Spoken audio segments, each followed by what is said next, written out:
Hello friends, welcome to all of you. हम discuss कर रहे हैं फिजिकल डिवीजन्स ऑफ इंडिया के बारे में। पिछले वीडियो में हमने डिस्कस किया था about the introduction of the physical divisions and हमने कहा था हिमालयाज़ एंड अदर रेंजेस। उसके बारे में हमने डिटेल डिस्कशन किया था। जैसा कि आप यहाँ पे देख सकते हैं, हमने डिस्कस किया था trans Himalaya, lesser Himalaya, outer Himalaya, greater Himalaya, इनके बारे में डिस्कस किया था। और फिर हमने डिस्कस किया था कैसे हम हिमालयाज़ को from west to east divide करते हैं इनटू डिफरेंट जोन्स। तो इसमें हमने देखा था पंजाब हिमालयाज़, कुमाऊं हिमालयाज़, नेपाल हिमालयाज़, आसाम हिमालयाज़। और आज हमें डिस्कस करना है about the northern plains. Northern plain क्या जगह है, कैसी है, तो इसकी फिजियोग्राफी कैसी है, तो इसके बारे में हम इस वीडियो में डिस्कस करेंगे। अगर आपने पिछला वीडियो नहीं देखा है तो आप पिछला वीडियो देख लीजिए और उसके बाद इसको स्टार्ट कीजिए, तो फिर ये आपको आसानी से अच्छा लगेगा, समझ भी आ जाएगा। तो चलिए हम शुरू करते हैं इस वीडियो को। और साथ में आपको ये बताना चाहूँगा कि अगर आपको इस वीडियो का PDF चाहिए तो आपको लिंक डिस्क्रिप्शन में प्रोवाइड की गई है। इस वीडियो के डिस्क्रिप्शन में आप जा सकते हैं, वहाँ पर लिंक दी हुई है, वहाँ से आप इसका PDF डाउनलोड कर सकते हैं। Northern Plain is formed by the interplay of three major river systems, namely the Indus, the Ganga and the Brahmaputra along with their tributaries. Northern Plain जो बनता है, प्लेन एरिया जो इंडिया का है, north में लाई करता है। इसमें आता है उत्तर प्रदेश आ जाता है, इसमें आ जाता है मध्य प्रदेश का हिस्सा आ जाता है, पंजाब आ जाता है, हरियाणा आ जाता है, बिहार का एरिया आ जाता है। तो इसको ये मतलब तीन दरियाओं से बनता है। जो तीन दरिया है उन्हीं से बनता है। उन्हीं से जो तीन दरिया है वो क्या है, वो है इंडस दरिया है, गंगा है और ब्रह्मपुत्र है। ये तीन दरिया जब पहाड़ों से नीचे आ जाते हैं, हिमालय से नीचे आ जाते हैं, अपने साथ बहुत सारा मटेरियल लाते हैं। पहले जो इनके साथ जो सैंड्स वगैरह, स्टोन्स वगैरह आ जाते हैं, वो पहले ही रुक जाती हैं, एक हिस्से में रुक जाती है। उसको हम अलग हिस्सा दें, उसको उसकी फिजियोग्राफी अलग होगी। लेकिन जब भी आगे आगे बढ़ जाते हैं, इंडिया के प्लेन्स तक पहुंच जाते हैं, यूपी तक पहुंच जाते हैं या पंजाब तक पहुंच जाते हैं, तो वहाँ तक ये बहुत ही ज़्यादा फर्टाइल सॉइल पहाड़ों से लाती है और इस ये जो ज़मीन है बहुत ही ज़्यादा फर्टाइल बन जाती है। Sorry. It is composed of alluvium soil which has been deposited over millions of years, about 2400 kilometer long and about 240 to 340 kilometers broad. ये जो नॉर्दर्न प्लेन है, इसमें जो सॉइल पाई जाती है वो अलुवियल सॉइल है, जो कि बहुत ही ज़्यादा फर्टाइल होती है, जिसको मतलब मिलियंस ऑफ ईयर्स लगे हैं इन दरियाओं को। जब मिलियंस ऑफ ईयर्स से ये बह रहे हैं, तो मिलियंस ऑफ ईयर्स से इन्होंने ये जो सॉइल जमा की है, तो इसी से ये नॉर्दर्न प्लेन बन गया। इसमें क्या है, ये है 2400 kilometres long northern plain India का। शुरू हो जाता है राजस्थान से और एंड हो जाता है वेस्ट बंगाल में, आसाम में भी ये चला जाता है। तो इसकी जो विड्थ है वो है 240 to 320 kilometres. With a rich soil cover combined with adequate water supply and favourable climate, it is agriculturally a very productive part of India. यानी जैसे कि आपको पता ही होगा कि सबसे ज़्यादा पैदावार कहाँ निकलती है, यूपी में निकलती है, पंजाब में निकलती है, हरियाणा में निकलती है, राजस्थान के इलाकों में निकलती है। तो क्योंकि यहाँ की जो सॉइल है वो बहुत ही ज़्यादा फर्टाइल है, इसी वजह से। क्योंकि ये जो दरिया यहाँ पे रिवर सिस्टम्स यहाँ पे फ्लो करते हैं, इन्होंने मिलियंस ऑफ ईयर्स से यहाँ पे सॉइल अलुवियल सॉइल जमा की है, तो जो कि बहुत ही अच्छी है काश्तकारी के लिए। It is divided into three sections. इसमें क्या है, पंजाब प्लेन है, गंगा प्लेन है, ब्रह्मपुत्र प्लेन है। Punjab plain form the western part of the northern plain and formed by the Indus and its tributaries with major portion of plains in Pakistan. Northern plain की आप यहाँ पे मैप में देख सकते हैं, नॉर्दर्न प्लेन की फिजियोग्राफी।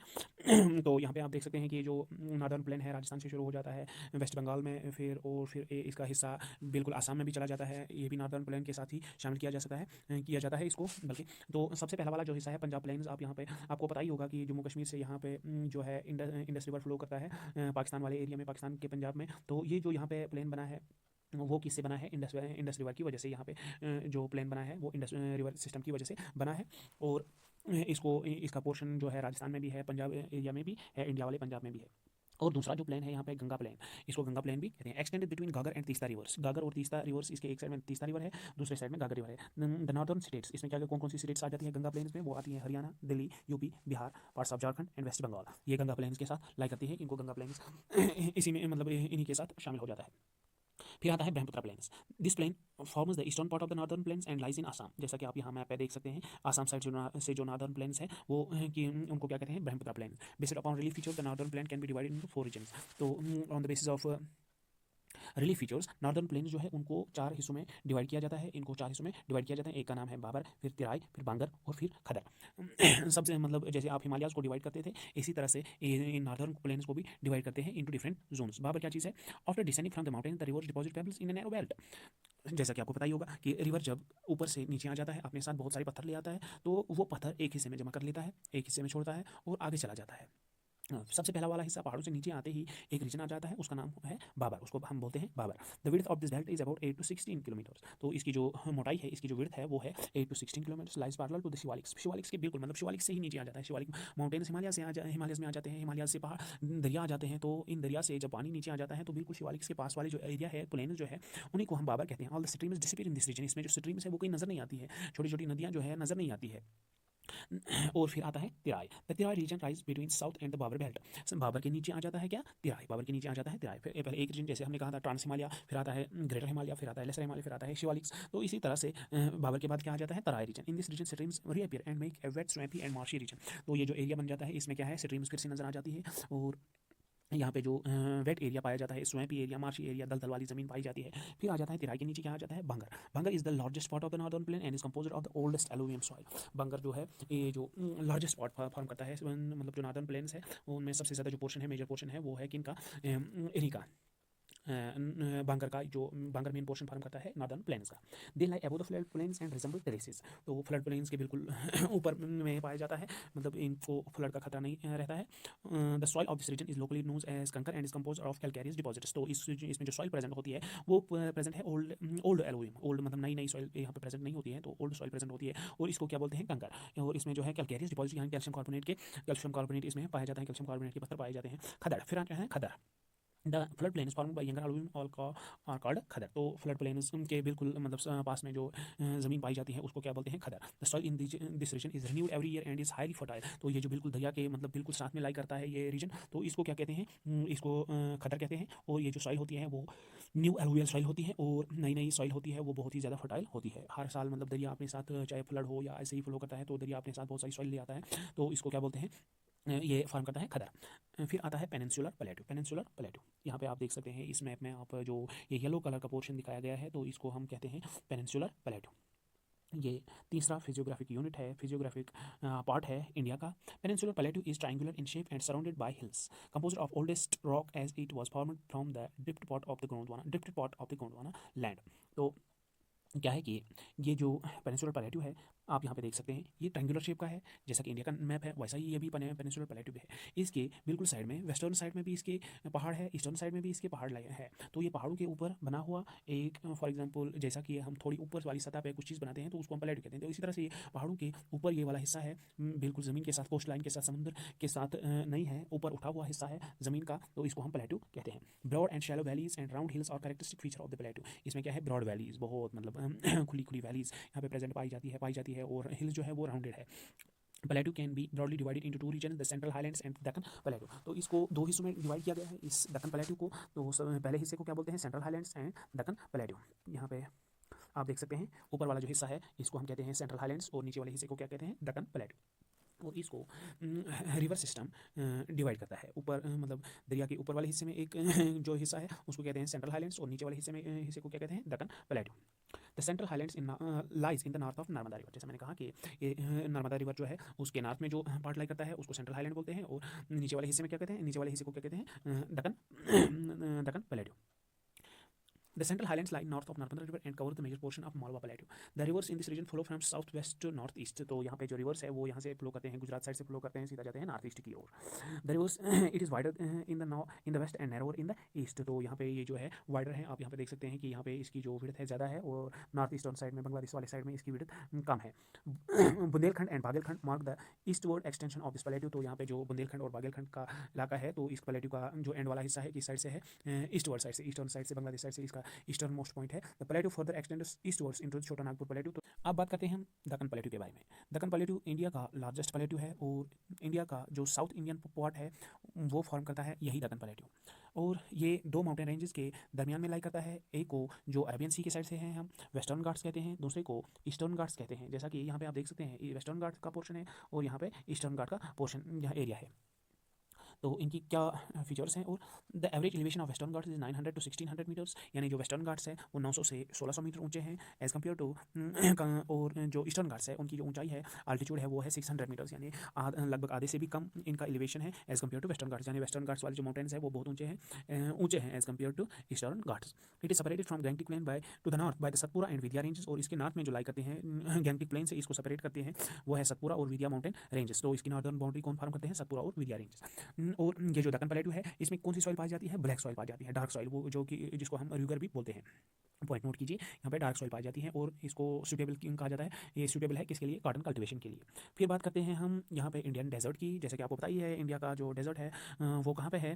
तो एक तो है लद्दाख में, वो कोल्ड डेजर्ट है, लेकिन यहाँ पे हम बात करते हैं हॉटेस्ट डेजर्ट की, तो सैंडी डेजर्ट की। तो वो है Indian desert lies towards the western margins of Aravalli hills, यानी अरावली हिल्स के वेस्ट साइड में जो पोर्शन है इंडिया का, राजस्थान का, तो उसको क्या कहते हैं? इंडियन डेजर्ट कहते हैं। ग्रेट इंडियन डेजर्ट वहीं पे लाई करता है।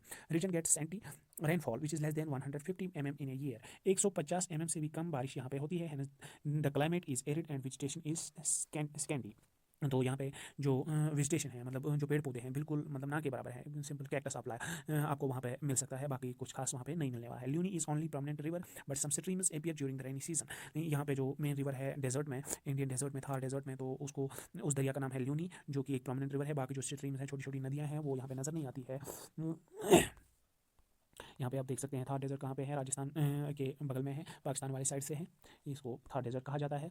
और यहाँ पे अगर कभी मतलब रेनफॉल भी हो जाती है तो उस दौरान अगर छोटी छोटी नदियों में वहाँ पे पानी आ जाता है, लेकिन वो नदियाँ मतलब पानी इतना नदियाँ इतनी ज़्यादा खुश्क हो गई होती है कि जो जितना पानी उनमें फ्लो करता है वो समंदर तक नहीं पहुँच जाता है, तो बिल्कुल वहीं पर गायब हो जाता है, नीचे चला जाता है वाटर। अब बात करते हैं कोस्टल प्लेन्स के बारे में।